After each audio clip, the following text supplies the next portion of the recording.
is regtig vir my 'n baie groot voorreg om andermaal saam met jou te kan kuier in hierdie program Padlangs. Ek is besig om in 'n reeks 'n aanbieding te maak uit die boek wat Andrew Murray geskryf het met Christus in die skool van gebed. En ek moet jou eerlikwaar sê, hierdie boek werk met my, hoor. Ek vertrou regtig dat dit vir jou ook verdieping bring en dinge oopmaak, ook veral binne in ons, né? Waarvan ons nie bewus genoeg was nie. Miskien 'n klein jappertjie van geweet het, maar ook nie eens regtig nie. En ja, ek het verlede week begin gesels oor die hoofstuk wat hy noem die krag van volhardende gebed.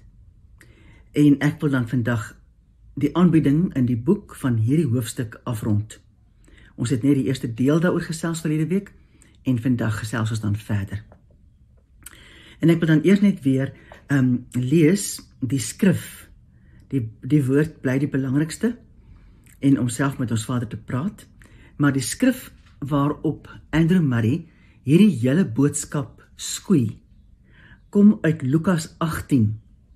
En ek wil baie graag weer vir jou lees van vers 1 tot vers 7. En hy het ook aan hulle 'n gelykenis vertel met die oog daarop dat 'n mens gedurig moet bid en nie moedeloos word nie. En gesê, daar was 'n regter in 'n stad wat God nie gevrees het nie, en geen mens ontsien het nie. En daar was in daardie stad 'n weduwee, en sy het gedurig na hom gekom en gesê, doen reg aan my teenoor my teeparty. En 'n tyd lank wou hy nie, maar daarna het hy by homself gesê, al vrees ek God ook nie, en al ontsien ek geen mens nie, tog sal ek, omdat hierdie weduwee my moeite gee, aan haar reg doen, sodat sy nie eindelik kom en my in die gesig slaan nie. Vers 6. Toe sê die Here, hoor wat die onregverdige regter sê. Sal God dan nie reg doen aan sy uitverkorenes, wat dag en nag tot hom roep nie, al is hy ook lankmoedig in hulle geval. Hoor nou, sal hy nie reg doen aan hulle nie, al is hy lankmoedig. So die lankmoedig beteken nog steeds, dit kan tyd vat, hoor. Maar dit is die gelykenis wat Jesus vertel het, om sy Vader te vergelyk met 'n onregverdige regter, wat uiteindelik bes gegee het.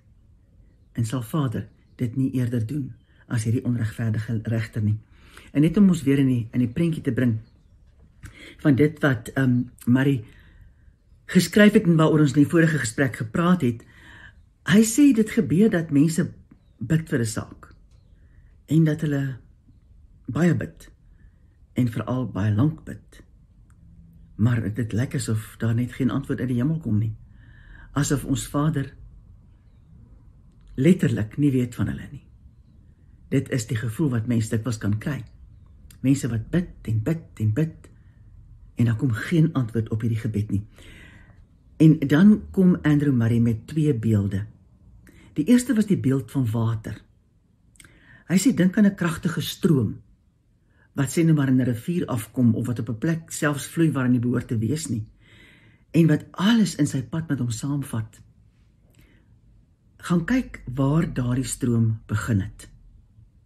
En jy sal sien, dat elke stroom, al is hy hoe groot en kragtig, ontstaan het deur 'n klomp druppels, druppel, druppel, druppel, wat by mekaar gekom het, en selfs 'n klein stroompie, die Engelse woord trickle, sê so lekker. Sulke klein stroompies wat by mekaar gekom het, en hier word dit toe 'n groter stroom, en nog 'n groter stroom, en hoe meer druppels en trickles daarby kom, hoe sterker word die stroom. En dan, sê Andrew Murray, moet ons weet, elkeen van die gebede, wat ons so voor die Vader bring, oor 'n tydperk, word hierdie stroomwater, wat later baie krag in hom het. En kyk die krag van water. 'n Mens kan water so kyk en dink, genigtig, kan dit soveel krag hê? Wat 'n mooi beeld. Dat ons volhoubare gebed uiteindelik soveel krag kan hê, soos 'n stroom water. Hy het 'n tweede beeld wat hy gebruik, wat ons verlede week bespreek het, en dit is so mooi, ek gee nie om dit te herhaal nie. Hy wys na 'n landbouer in die ou dae, wat 'n land omgeploeg het so met 'n os in 'n ploeg wat hy so in die grond indruk, en dan vat hy 'n saadsak oor sy skouer. Hier hang die saadsak op sy linkerheup, en hy vat met sy hand die saad wat hy uitstrooi, en hy loop op en af en op en af in sy land, tot hy later 'n hele land vol saad uitgestrooi het. En dan wag hy, en hy weet, hy moet wag vir die son om te skyn, vir die seisoene om verby te kom, vir die vroeë reën en die laatreën, wat uiteindelik sal gee dat daar gaan plante opkom. Die plante gaan wasdom bereik, en uiteindelik gaan dit saad stoot, of die blomme of vrugte of wat ook al. En uiteindelik gaan hy weer 'n oes kan kry. En die hele tyd wat hy wag vir die een ding op die ander om te gebeur, weet hy sal 'n oes afhaal van hierdie land af. Solank as daai plante daar is. En dit is hoe ons Vader staan en kyk na my en jou, wat bid en bid en bid oor dieselfde saak, en ons hou nie op met bid nie. En ons Vader wag dat ons in ons gees ingroei in dit in wat hy weet ons nodig het om in hierdie proses meer wasdom te bereik. Hy weet van alles wat eers moet ontwikkel voordat ons geestelike vrug ook kan ryp word. Wat 'n wonderlike beeld, twee beelde, om net in ons harte vas te maak en te weet, dit is waaraan ons Vader dink, terwyl ons aan hierdie kant weer en weer en weer dieselfde saak voor hom bring. Hemelse Vader, baie dankie. Dankie dat Andrew Murray vir ons hierdie kosbare beelde gegee het. Dankie dat ons dit by hernuwing net kan herkou. En Vader, as ons nou verder gaan met die res van dit wat Murray in hierdie hoofstuk vir ons leer, bid ek nou in die naam van Jesus, dat U dit self vir ons sal kom oopbreek. Kom leer ons self, Vader. Ek vra dit in die naam van Jesus. Gaan ons vooruit. En vir elkeen wat ooit na hierdie boodskap sal luister, bid ek, dat U uit U hart uit die waarheid sal oopbreek vir elkeen wat daarna luister. Amen. Maar nou bly die vraag steeds, hoe gemaak? Want dink hoeveel keer is dit wat mense werklik waar bid en swaar kry, selfs ly, terwyl die antwoord net uitbly. Weet jy, Andrew Murray leer ons, dat die antwoord steeds lê by die landbouer, wat bereid is om te wag, dat volle ontwikkeling kan plaasvind. En daardie ontwikkeling, moet ons weet, is 100% gekoppel aan geloof. Die landbouer het rede om geloof te hê, dat daar uit saad uit plante sal opkom, want weet, dis wat gebeur. So ons moet ook ons oefen in daardie geloof, dat ons die geloof sal behou, en sal weet, dat hier groei moet plaasvind, binne in ons. Maar nou noem Andrew Murray twee baie kosbare dinge. Hy sê, slegs deur geloof in die belofte van God die Vader, weet ons, dat ons dit sal besit, waarvoor ons vra. En nou die twee dinge.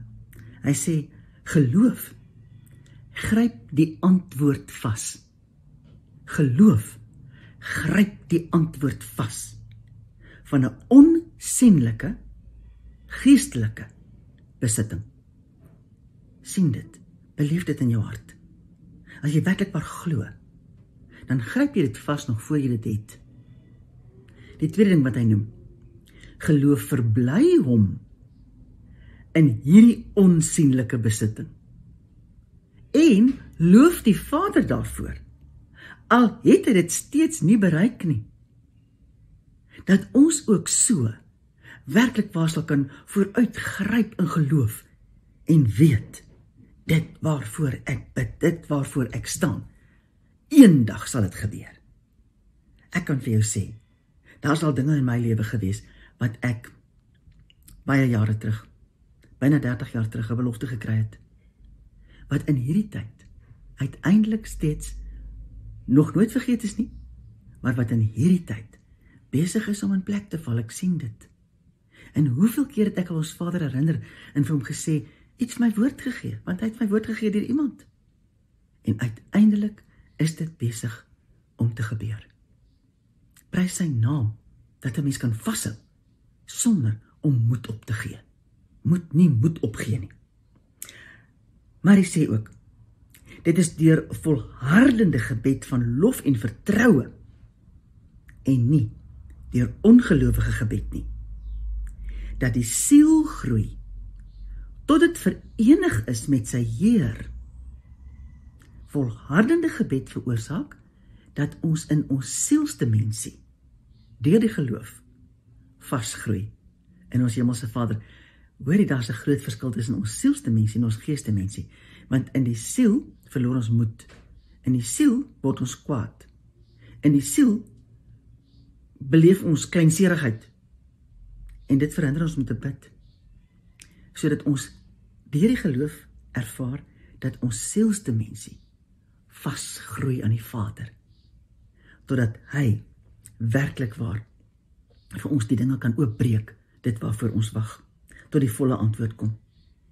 Maar steeds is dit geloof, wat volgens bevel, glo dat hy ontvang het, wat ons Vader toelaat, om net oor tyd te gebeur. En weet, dit is ook hoekom dit so belangrik is, dat ons werklik waar ons Vader se stem sal ken, dat ons met sy vrede, die innerlike vrede, werklik waar bekend sal wees. Want totdat ons nie by hom 'n woord gekry het, en die vrede gekry het daaroor, dat dit is wat hy, waarop staan ons dan? Hoor jy? Ons moet weet, dat 'n stille, aanhoudende, gedetermineerde gebed, wat in geloof aan hom gebring word, wel vrug sal afwerp. Maar hy lê klem daarop, die teenstrydigheid van die smeking en die verwagting, wat lyding meebring, wat uiteindelik werklik waar in geloof alleen kan ontplooi word. En dan noem hy ook tereg, dat die grootste gevaar van hierdie tydperk, wat ons so absoluut in 'n verwagting bly bid, sonder dat daar klaarblyklike antwoord deurkom, dat die grootste gevaar is, dat ons kan val vir die leuen, dat dit waarvoor ons bid, nie die wil van die Vader is nie. En dit is soos ek pas gesê het, ons moet werklik waar weet, dat ons Vader God se stem ken, en dat ons vertroud is met sy vrede. Want as ons nie vrede het nie, kan ons nie beweeg nie. Maar as ek weet, dat dit waarvoor ek bid, is iets wat ons Vader op my hart gelê het, ek weet dit kom van hom, hy het vir my skrif gegee, hy het vir my bevestig deur ander mense self, dan moet ons eenvoudig bly staan. En wie, dan is dit die wete, dat ons in geloof voor hom staan, wat ons gaan deurdra. Ten spyte van hoe lank dit neem, ten spyte van al die sleg wat saamkom daarmee, soos dinge wat werklik waar vir 'n mens kan fisiese lyding ook gee, wat net nie 'n deurbraak bring nie. Die feit dat ons kan staan in die geloof, dit is wat ons gaan staande hou. In so 'n situasie, sê Andrew Murray, is die keuse wat ons maak om te bly glo, dit wat ons sal laat volhou in gebed. So ergens mag mens dalk die keuse moet maak, om te sê, ek weier om al hierdie onaangename gedagtes wat in my opkom, hierdie gedagtes van twyfel, ek weier om dit te glo, want ek weet, dat ons Vader met my gepraat het, kies om te glo, en bly dink aan die landbouer, wat weet dat hierdie wat ek hier sien opkom voor my, wat hulle klein verskilletjie is, dit gaan die volledige oes teweegbring. En ons mag nie die geloof verloor daarin nie.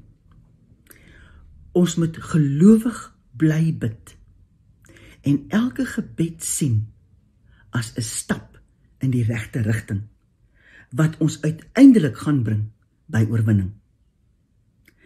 En onthou dat ons Vader alleen weet wanneer die maat van dit wat moet ontwikkel, voordat hy die finale antwoord op ons kan loslaat. Hy weet wat in ons moet ontwikkel en wat in die omstandighede moet ontwikkel. En wanneer hy weet dat daardie maat vol is, dan sal hy vir ons dit gee waarvoor ons vra. En weet jy, die seën wat met sulke volhardende gebed saamgaan, is enorm. Maar een ding kan ons nie laat verbygaan nie. Ons moet weet dat terwyl ons besig is om so dringend te bid, sal ons eie hart ondersoek word. Ek dink weer aan Derek Prins, na wie ek nou die dag weer luister, wat sê, terwyl jy die Bybel lees, moet jy weet, lees die Bybel jou. Sal ek het weer sê, terwyl ek en jy die Bybel lees, is die Bybel besig om ons te lees. En weet jy, dan lees ons die goed raak, wat in ons lewens verkeerd is. En ons sien dit daarin, ons voel ongemaklik, en ons dink genigtig, wat nou? Wie gryp dit vas? Moenie vir jouself besluit, dat, ag, dis maar sommer net nie. As ons Vader deur die woord, of deur die situasie waarvan ons praat, deur werklik ernstig te bid en op iets te wag, as daar iets by ons opkom, wat ons besef, dit pla my, moenie daarby verbyleef nie. Maak werk daarvan. Gaan sit, waar jy alleen kan wees. Skryf dit neer. En wag dat ons Vader vir jou verder antwoord gee. Weet jy, ek weet alle mense is nie eners nie, maar ek wil maar net sê, my manier van sulke goed hanteer, is om te skryf. Wanneer ek die woorde wat in my kop is uitskryf, dan is dit asof ek dit self duideliker verstaan. So as die Bybel besig is om jou te lees, of as jy besig is om te bid oor 'n ding wat jy nie deurbraak het nie, en daar kom dinge by jou op wat jou pla, gaan sit en werk daardeur, want dit is dalk deel van die dinge wat ons Vader weet in my en jou tot wasdom moet kom, voordat hy vir ons die finale antwoord kan gee. Moenie die oomblik verloor om reg te maak dit wat verkeerd is nie. Ja, ons moet bly soek na die wil van die Vader. En ons moet weet dat in alles daar 'n spesifieke oefening is wat ons onsself in moet gee. Andrew Murray maak die stelling. Hy sê dat die natuur sy skatte gee aan getroue en bedagsame arbeid. Nou, weet jy, iemand het, wat is dit nou al, meer as 'n jaar gelede, vir my 'n paar orgideeplante persent gegee.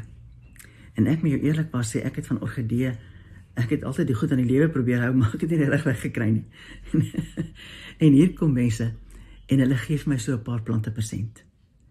En hulle leer my hoe om die plante te hanteer. En ek wat niks geweet het van orgidee af en hoe om hulle aan die lewe te hou nie, ek bly vra.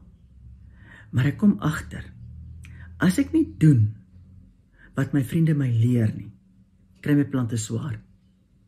Hulle sê vir my, ek moet hierdie goed gereeld nat hou, so klam, jy weet so, met 'n sproeiertjie, met 'n so spuit. Hulle mag nie uitdroog nie. Nie sopnat nie, maar nie uitdroog nie. En ek kom agter, as ek hulle nie so klam hou nie, kry hulle regtig swaar. En ek wil nog 'n voorbeeld gebruik. Iemand wat wil spiere bou, wat na 'n gym toe gaan. Hy kan nie daar loop rond staan tussen al daai apparate nie. Hy moet inklim en die goed begin vat en oefen. En so is dit dat ons moet 'n bydrae maak van ons kant af. Ons moet alles ingooi wat ons in onsself. Ons kan nie net sit en wag. Nee. Hou jou besig met die woord. Hou jou besig met jou Vader, met sy wil, met sy instruksie, met sy teregwysing, sodat ons kan groei terwyl ons wag. As daar nie groei in ons wagtyd is nie, baat dit alles niks. Kan jy sien hoe opwindend raak dit? Om betrokke te raak daarbey om regtig waar vir iets te bid. En om te weet dat ons Vader in die proses so met ons besig is, dat hy dan soos die landbouer staan en kyk na ons, wat daai plant is, wat op die veld, op die land is, en wat besig is om te groei. En dat hy weet, en hy raak opgewonde, oor elke stukkie groei, wat daar in ons na vore kom.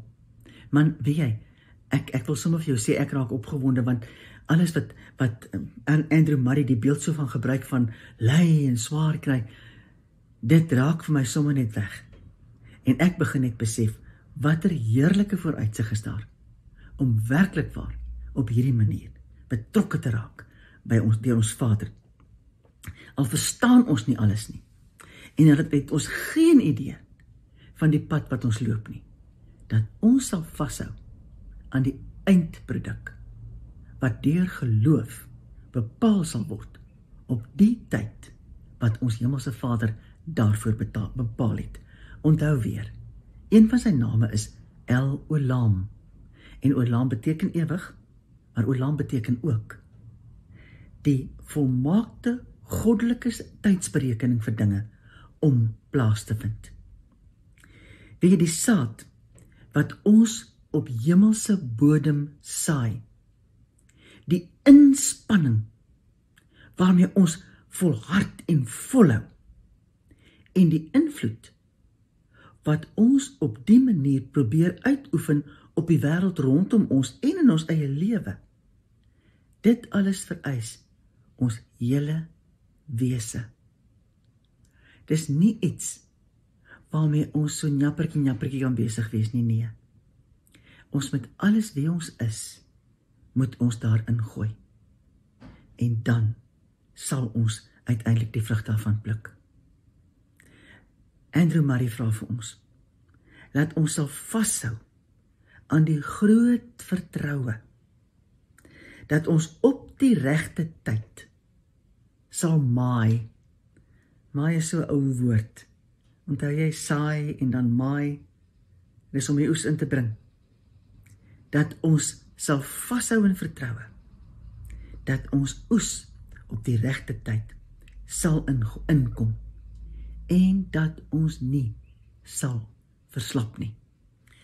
Andrew Murray dring ons. Hy sê, mag ons die begeerte ontwikkel, dat ons hele lewe, 'n lewe van gebed, tot ons Vader sal wees. En dan noem hy 'n baie interessante roete. Hy sê, onthou, eerste kom daar by ons 'n gedagte. En die gedagte word 'n begeerte. En dan word die begeerte 'n dringende stiekrag in ons, wat ons dring, tot ons uiteindelik uitkom by dit, wat ons Vader vir ons 'n gedagte het. Ek wil weer die 3 woorde net sê. Dis 'n gedagte, 'n begeerte, en dan 'n dringende stiekrag. Mag ons daarby uitkom. Solank ons van ons kant af, onsself dring, in die rol in, waarin ons erns maak daarvan, om tyd in gebed deur te bring. Hoorie, en 'n mens moet tyd maak, hoor. En 'n mens moet jouself dissiplineer, om daarby te kan uitkom. Hy sê, tot ons dit nie doen nie, sal dit nie vir ons gebeur nie. Dink wat ons gaan wen, deur onsself werklik te gee. En dan gee Andrew Murray ten slotte 'n paar dinge. Hy sê ons verhouding met ons Skepper sal groei. Ons sal 'n baie sterker bewustheid van die influistering van die Vader, Seun en Gees ontdek. Die derde plek, ons sal verseker deur 'n innige reinigingsproses gaan, wat deur die Heilige Gees gelei word. En uiteindelik sal ons in soveel groter afhanklikheid van die Vader kan leef. En dan, die vyfde ding, ons sal leer om te wag op hom. En ons sal groei in ons gees. Weet jy, en ons sal sê, Vader, kom met alles, ek wil dit bid, Vader, kom met alles wat in U is, en kom maak my daarvan vol. Vader, ek kies om meer tyd in gebed deur te bring, terwyl ek werklik wag op U, en ek weet, dat U beloning nie vir my sal uitbly nie. Vader, ek bid, dat baie van ons, baie mense, deur hierdie oproep, werklik die keuse sal maak, om meer tyd in gebed deur te bring. Wees ons genadig, Vader, dat ons U waaragtig sal soek en vind. Ons vra dit, die wonderlike naam van Jesus. Amen. Dankie dat jy saamgekuier het. Volgende week maak ons weer so.